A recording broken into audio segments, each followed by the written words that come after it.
할렐루야. 아멘. 한국은 찜질방과 같은 날씨라는데 그래도 블라디보스토크에서는 선풍기만 키면 예배 드릴 수 있으니까 얼마나 감사합니까? 맞지요? 오늘 예배를 통하여 여러분의 신앙이 더 성숙해지시길 주님의 이름으로 축원합니다. 아멘. 오늘 함께 은혜받을 말씀은 마태복음 8장 19절부터 22절까지입니다. 우리 다같이 한 목소리로 읽어보시겠습니다.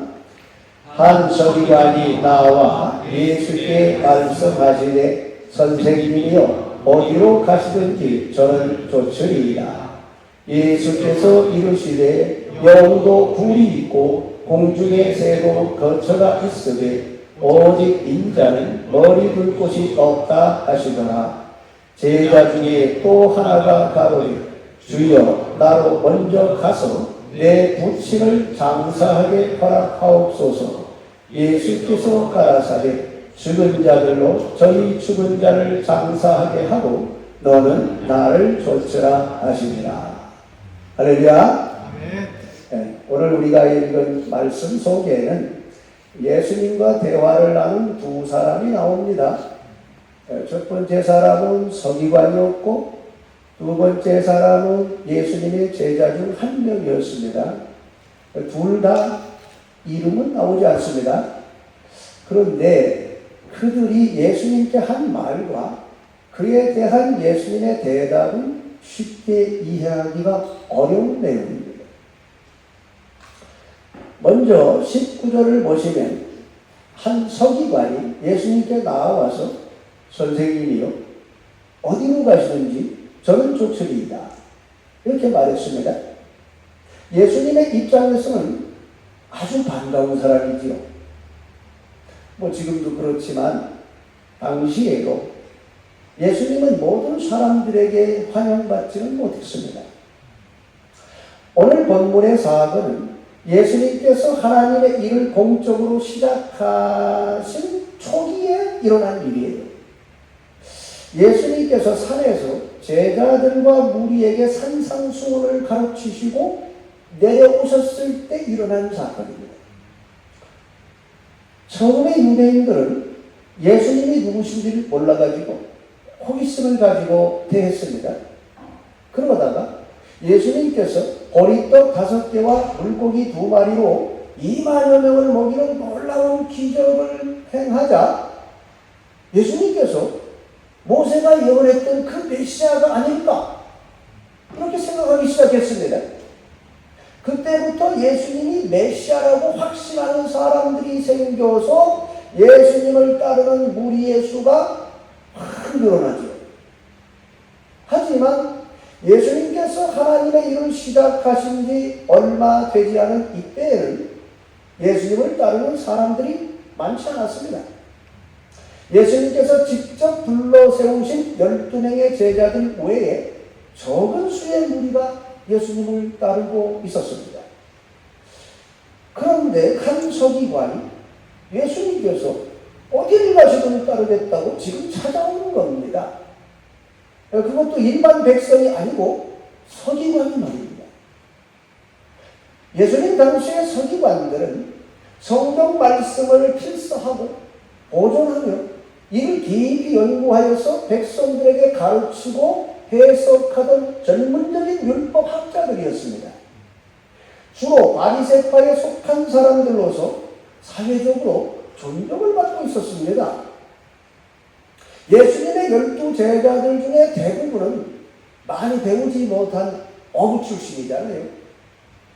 그 외에 이스라엘의 독립을 위해 싸우던 멸심당은 그 다음에 또 유대인들에게 멸시받고 있던 세리도 있었죠. 그러나 당시 사회에서 존경받던 서기관은 한 명도 없었습니다. 지금 사회적으로 존경받는 한 서기관이 예수님을 직접 찾아와서 어디를 가시든 따라다니겠다고 지금 선언한 겁니다. 이것은 유대 사회의 종교 지도자들도 예수님을 주목하기 시작했다는 것을 의미하는 거예요. 예수님의 제자들 중에 서기관이 한 명 있다면 그것 자체가 예수님에게는 큰 힘이 될 수 있는 겁니다. 예수님께서 이 땅에서 당신의 뜻을 펼치시려면 먼저 사회적으로 영향력 있는 사람들을 많이 모아야 하잖아요. 이 얼마나 좋은 일입니까? 아마 제자들은 기뻤을 겁니다. 야, 드디어 우리가 믿고 따르는 예수님께서 유대 종교 지도자들에게도 주목받기 시작했구나, 이렇게 생각했겠죠. 그런데 예수님께서는 그 서기관에게 아주 이상한 말씀을 하셨습니다. 자, 20절 다 같이 읽어 보시겠습니다. 예수께서 이르시되 여우도 뿔이 있고 공중의 새도 거처가 있으되 오직 인자는 머리 둘 곳이 없다 하시더라. 아직 널리 인정받지 못하고 계신 예수님을 찾아와서 큰 힘이 되어주겠다는 서기관에게 예수님께서는 환한 미소를 띈 얼굴로 서기관의 손을 탁 마주잡고서 이렇게 나를 도와주시겠다니 정말 고맙습니다 라고 말씀하시지 않았습니다. 예수님께서는 여우도 뿔이 있고 공중에 사는 새도 거처가 있으되 오직 인자는 머리 둘 곳이 없느니라, 이렇게 말씀했어요. 자, 예수님께서 말씀하신 여우는 누구를 염두하신 말씀일까요? 누가복음 13장 32절 다 같이 읽어 보시겠습니다. 가라사대 가서 저 여우에게 이르되 오늘과 내일 내가 귀신을 쫓아내며 병을 낫게 하다가 제3일에는 완전하게 주리라 하. 할렐루야. 예수님께서는 세례 요한의 목을 베어버리고 예수님까지 죽이려고 했던 유대왕 헤롯 안티바를 여우라고 불렀습니다. 여우는 불 속에 살지요. 여우가 불 속으로 들어가 버리면 아무도 그를 괴롭힐 수가 없습니다. 유대왕 헤롯은 금은 보석으로 장식된 왕국에서 군사들의 호의를 받으며 이스라엘 백성들을 다스리고 있습니다. 이스라엘 백성들은 왕에게 절을 하며 그의 말에 귀를 기울이고 있습니다. 예수님께서 말씀하시는 여우는 세상의 권세를 가진 왕을 의미하고 있는 거예요. 그렇다면 다시 20절 가서 예수님께서 말씀하신 공중의 새는 누구를 염두하신 말씀일까요? 에베소 6장 12절 다 같이 읽어 보시겠습니다. 우리의 씨름은 혈과 육에 대한 것이 아니요 정사와 권세와 이 어둠의 세상 주관자들과 하늘에 있는 아주 영들에게 대함이라. 할렐루야. 새들은 공중에 날아다닙니다.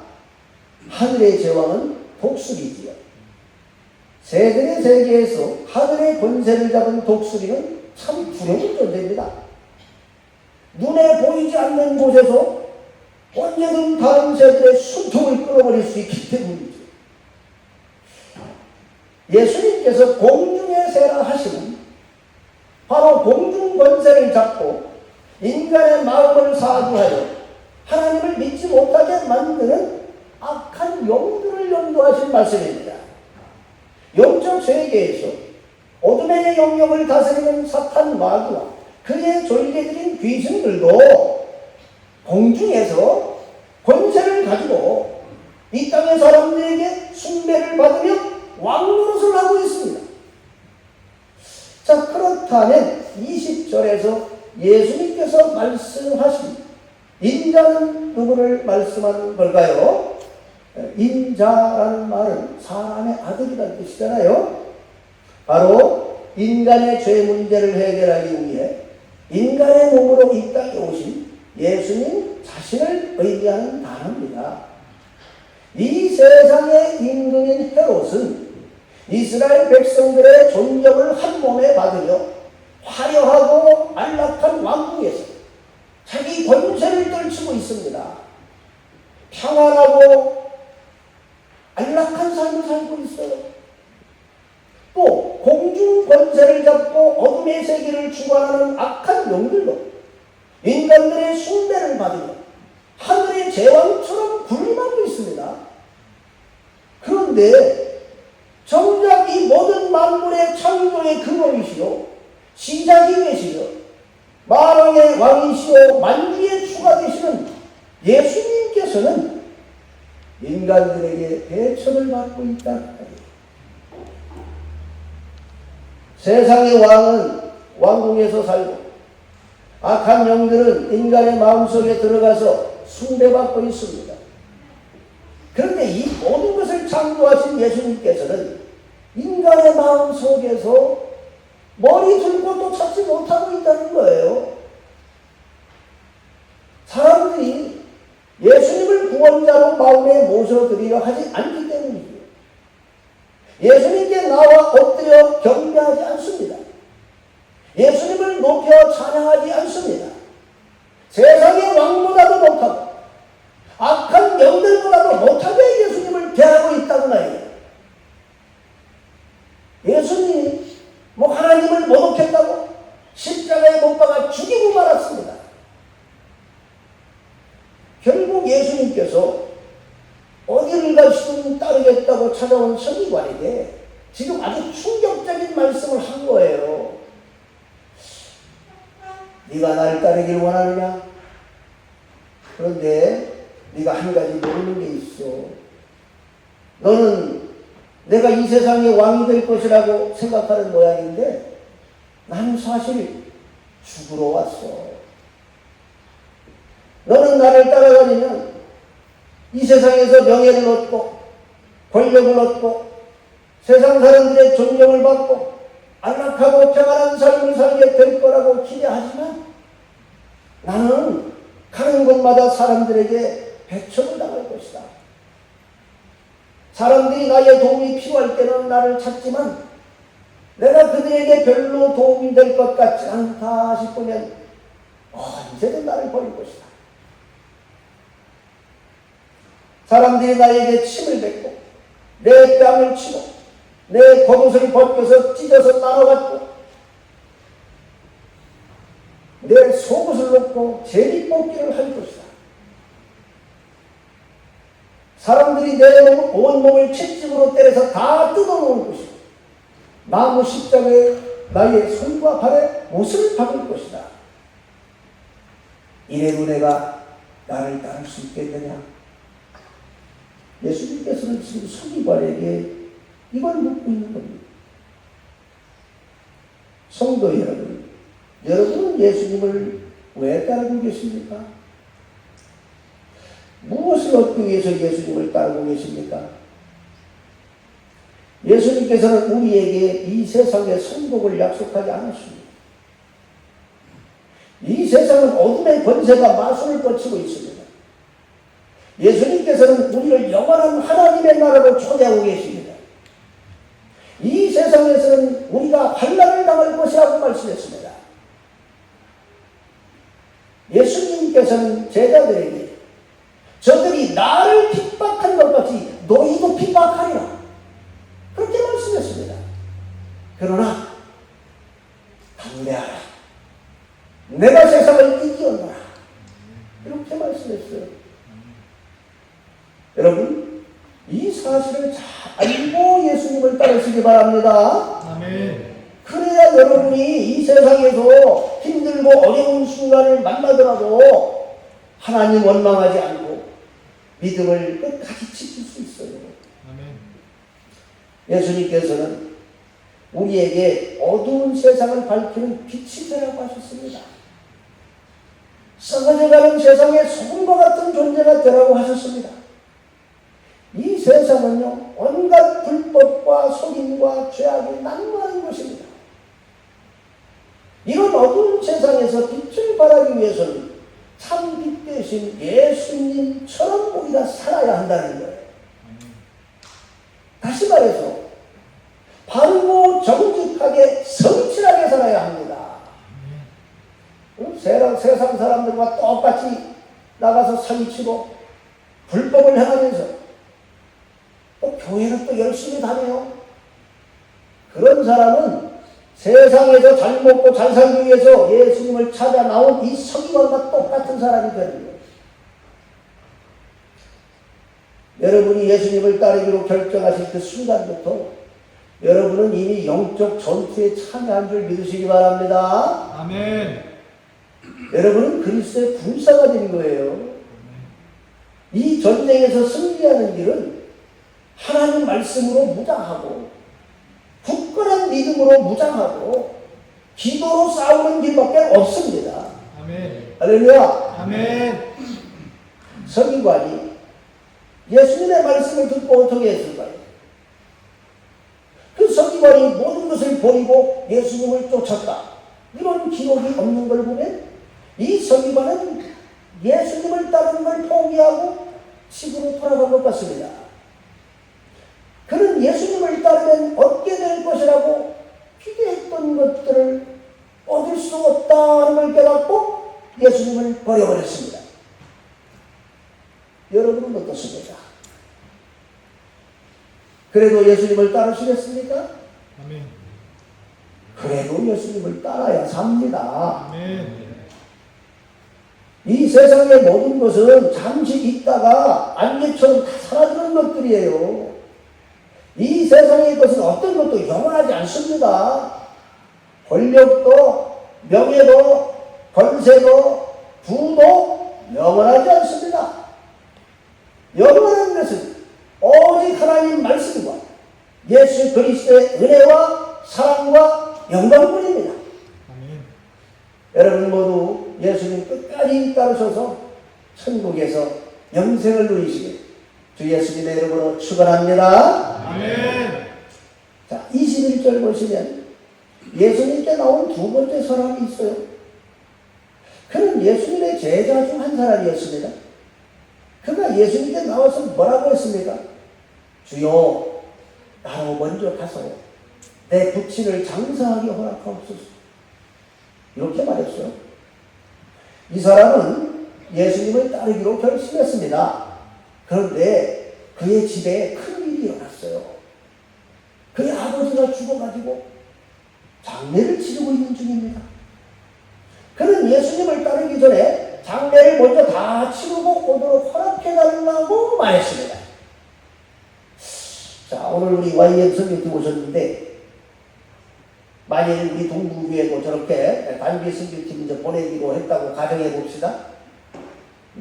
그리고 이제 다 준비해가지고 이제 막 출발하려고 하는데 선교팀 멤버 중 한 분이 목사님 아버지가 돌아가셨어요. 단기 선교는 다음에 가야 할 것 같아요. 이렇게 말하면 제가 뭐라고 할까요? 상심 크시겠습니다. 얼른 가세요. 성도님들과 함께 장례 절차 은혜롭게 마치도록 기도하겠습니다. 그리고 저도 성도님들과 장례식장에 가겠습니다. 이렇게 말하겠죠? 만일 제가 거기서 무슨 말씀하시는 거예요? 단기 성기가 더 중요한 거 아니에요? 장례를 갔다 와서 치르세요. 라고 말하는 그 성도가 내 말을 따르겠습니까? 욕하겠지요. 뭐 이런 목사가 다닌다. 이건 그렇지 애매하기도 없어 이거는. 그렇게 생각하지 않겠습니까? 근데 예수님께서는 뭐라고 대답하셨을까요? 자, 22절 다시 한번 읽어 보시겠습니다. 예수께서 가라사대 죽은 자들로 저희 죽은 자를 장사하게 하고 너는 나를 쫓으라 하시니라. 할렐루야. 아멘. 예수님께서 부친상을 당한 사람에게 장례를 치르러 가라 하지 않으시고 예수님을 쫓으라고 말씀했습니다. 왜 이러시는 걸까요?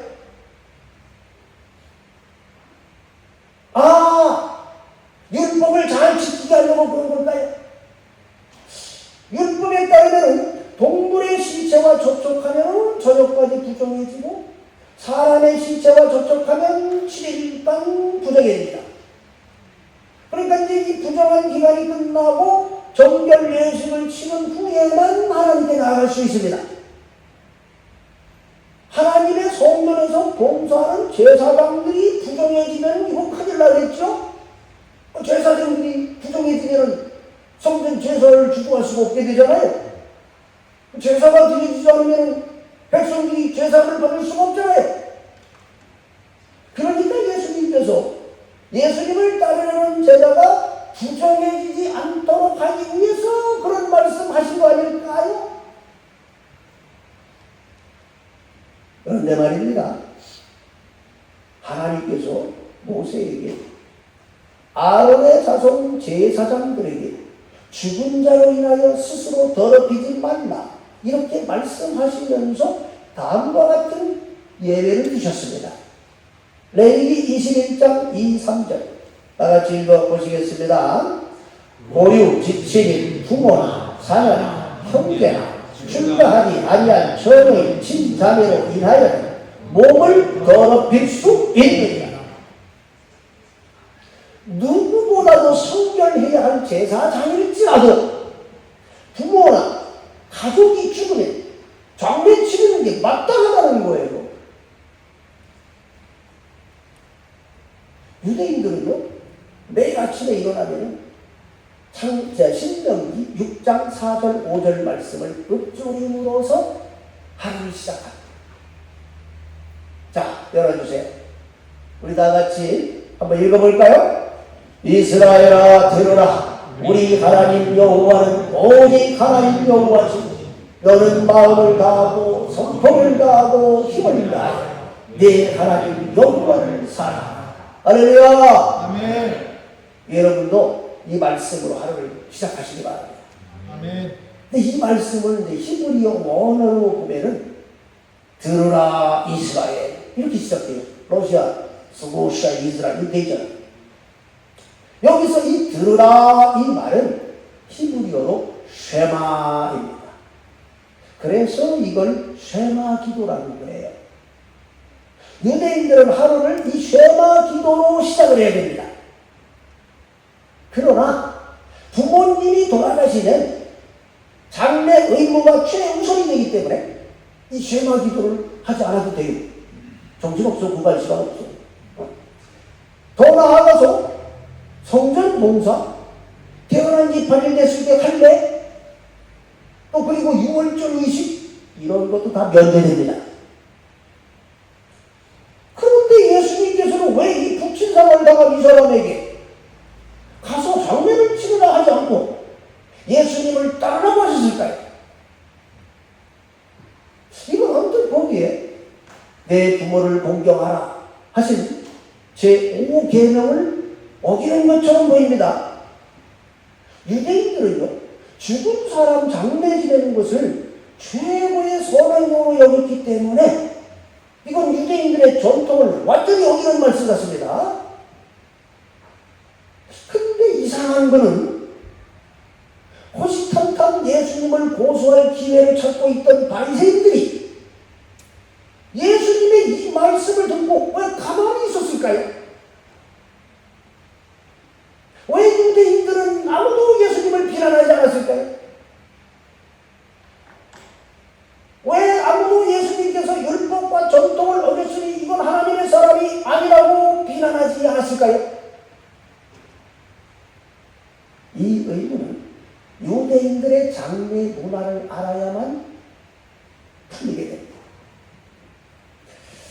유대인들은요, 임종의 순간에 임종자의 방을 떠나는 것은 그에 대한 모독이라고 생각합니다. 그래서 임종의 순간이 다가오면 그의 방을 떠나지 않고 임종을 지켜봄으로써 그에 대한 최고의 경의를 표합니다. 그가 숨을 거둔 후에 무덤에 묻히기까지 절대로 시신을 홀로 방치하지 않고 계속 곁을 지키면서 시편을 낭송합니다. 그가 죽으면 그의 시신을 무덤으로 옮겨가지고 세마포로 쌌습니다. 그 후에 일주일 동안 죽은 자를 기억하면서 애도합니다. 애도 기간이 끝났다고 장례가 끝난 게 아니에요. 상을 당한 가족들은 한 달 동안 공적 모임에 참석할 수가 없습니다. 중요한 명절이 있어도 회당이나 성전에 참석할 수가 없어요. 그리고 1년이 딱 되는 그날에 무덤에 다시 찾아가가지고 이제 시체가 다 썩었잖아요. 남은 뼈를 이 돌로 만든 석굴 안에다가 넣는 의식을 합니다. 그러니까 시신을 무덤에 안장한 곳에서 뼈를 석굴 안에 담는 것까지 맞춰야 이게 장례가 끝나는 거예요. 그러니까 시신을 무덤에 안치하는 것, 이걸 1차 장례라고 그래요. 그리고 유골을 1년 후에 이 유골 안에 담는 것, 이걸 2차 장례라고 해요. 그러니까 이 제자는 1차 장례를 치렀어요. 근데 아직 이게 1년이 지나지 않아가지고 2차 장례를 마치지 못한 상태입니다. 그래서 예수님을 찾아온 거예요, 그 기간에. 그러니까 예수님께서는 이 제자에게 장례를 치르지 말고 예수님을 따르라 이렇게 말씀한 게 아닙니다. 1차 장례 네가 이미 다 치렀고 2차 장례 절차가 남아있으니까 그거는 남은 가족들에게 맡기고 넌 나를 따라라 이렇게 말씀한 겁니다. 다시 말해서 예수님을 따르는 것이 부친상 다음으로 중요하고 시급한 일이라는 거예요. 이해가 되셨으면 아멘. 아멘. 22절 말씀 다시 보시면 죽은 자들로 저희 죽은 자를 장사하게 하고 너는 나를 쫓아 이렇게 말씀하셨습니다. 이 말씀에서 죽은 자들이라고 하죠. 단수가 아니고 복수잖아요. 이 땅의 모든 죽은 자들을 의미합니다. 죽은 사람이 어떻게 자기 장례를 치릅니까? 안 되는 거잖아요. 그러니까 예수님께서 죽은 자들이라고 하시는 것은 영적으로 죽은 자들을 연구한 말이죠. 그러니까 죄의 값이 사망이기 때문에 모든 인간은 죽음을 피할 수가 없습니다. 모든 사람이 죽는 것은 모든 인간이 죄인이기 때문이죠. 아버지 장례도 중요하지만 언제까지 지나간 장례 핑계대면서 예수님 따르는 일을 뒤로 미루려고 하느냐? 지금 그 말을 하시는 겁니다. 마태는 이렇게 기록했지만 누가복음에서 예수님께서 그 제자에게 하신 말씀을 좀 다르게 기록해 봤어요. 자, 누가복음 9장 60절 다 같이 읽어 보시겠습니다. 가라사대 죽은 자들로 자기의 죽은 자들을 장사하게 하고 너는 가서 하나님의 나라를 전파하라 하시고. 할렐루야. 아멘. 예수님께서는 그 제자에게 부모의 장례 치르지 말라고 한 게 아닙니다. 1차 장례는 다 치른 상태이니까 이제 너는 가서 하나님 나라를 전파하라 이렇게 말씀한 거예요. 그럴 수 있는 거예요. 부모를 장사하는 것 다음으로 우선하는 것은 하나님 나라를 전파하는 것이다 그 말이에요. 복음 사역이 시급하다는 겁니다. 누가복음에서는 우리 두 사람 외에도 세 번째 사람이 예수님을 찾아왔다고 밝힙니다. 이 세 번째 사람은 예수님을 찾아와가지고 주여 내가 주를 쫓겠습니다만 나로 먼저 내 가족을 작별하게 허락하소서 이렇게 말해요. 그리고 예수님께서 그 사람에게 이렇게 대답하셨습니다. 누가복음 9장 62절 다 같이 읽어보겠습니다. 예수께서 이르시되 손에 댕기를 잡고 뒤를 돌아보는 자 하나님의 나라에 합당치 아니하니라 하시니라. 할렐루야. 농부가 쟁기로 밭을 갈아 엎어야 씨를 뿌릴 거 아니에요? 유대인들은 보통 소 2마리에다가 쟁기를 연결해서 밭을 갈았습니다. 우리는 한 마리 쓰는데. 근데 엘리사라는 사람은 24마리 소에다가 쟁기 갈아가지고 밭을 갈고 있다가 엘리야 선지자의 부름을 받지요. 자, 쟁기질을 할 때 농부가 앞을 똑바로 보고서 소를 몰아가야 이게 밭이 반듯하게 갈려요. 근데 이 쟁기를 잡은 사람이 자꾸 뒤를 돌아보면 이게 이쪽으로 계속 돌아갑니다. 밭을 전혀 갈 수가 없어요. 제대로 갈 수가 없어요. 예수님께서는 가족과 작별 인사하고 와서 예수님 따르겠다는 사람에게 왜 이 말을 하셨을까요? 유대인들은요, 가족과 작별하는 게 시간이 많이 걸려요. 아브라함의 종이 이삭의 아내감인 리브가를 친정에 찾아가가지고 이제 데려가려고 했을 때 그 가족들이 뭐라 그래요? 야, 열흘이나, 적어도 며칠은 좀 있다가 가라고 붙들잖아요. 근데 이제 리브가가 나 간다고 곧바로 따라 나왔지.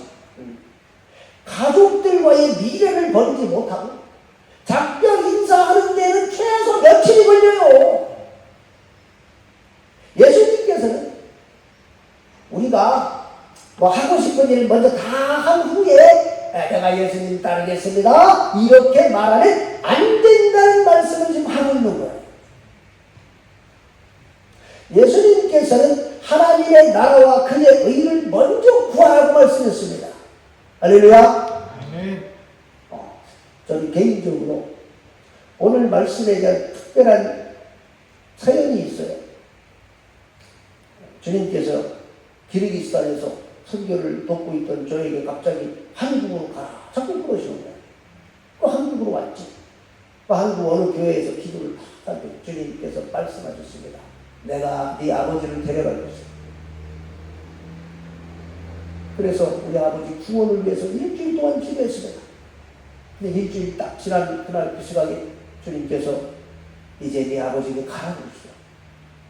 그래서 아버지를 찾아가 보니까 의식이 완전히 없어가지고 누워만 계셨던 분이 의식이 완전히 돌아와가지고 정상되어 있어요. 그래서 내가 복음을 전했더니 예수님을 영접하셨습니다. 그래서 마지막으로 아버지 몸 다 씻어드렸어요. 이제 다음날 제가 러시아인 예배 통역을 하기 위해서 서울로 가야 돼요. 그래가지고 부산으로 와가지고 부산역 광장으로 딱 들어섰는데 이건 어떻게 설명이 안 돼. 보이지 않는 손이 나타나가지고 나를 뚝 들어갔어. 전화박수 쏘고. 그러더니 내 손이 띠띠띠띠 어딘가를 눌렀어. 알고 보니까 선교회야. 그 선교회 간사님이 나한테 선배님!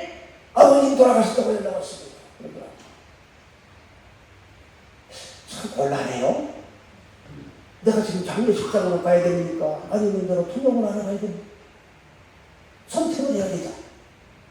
그러면 그 순간에 기도를 했습니다. 주님, 아버지가 돌아가셨답니다.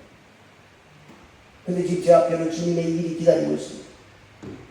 예수님이라면 여기서 어떻게 하시겠습니까? 그렇게 물었습니다. 그때 주님께서 저의 눈을 잠시 열어가지고 환상을 보게 하셨어요. 거기에 손가락이 나타나가지고요.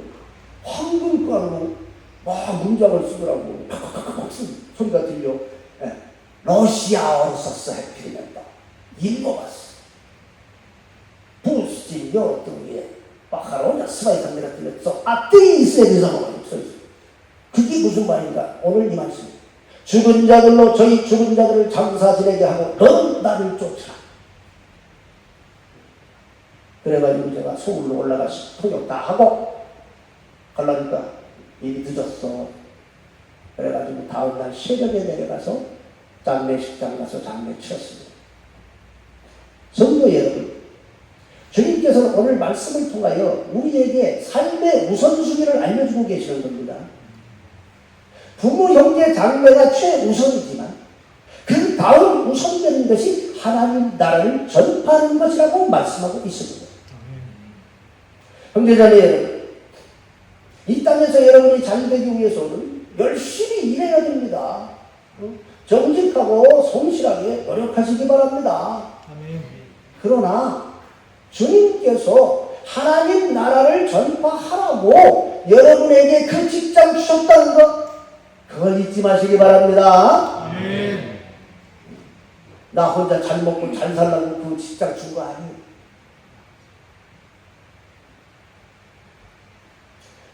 예수님께서는 우리가 이 땅에서 행한 대로 갚아주시겠다고 약속했습니다.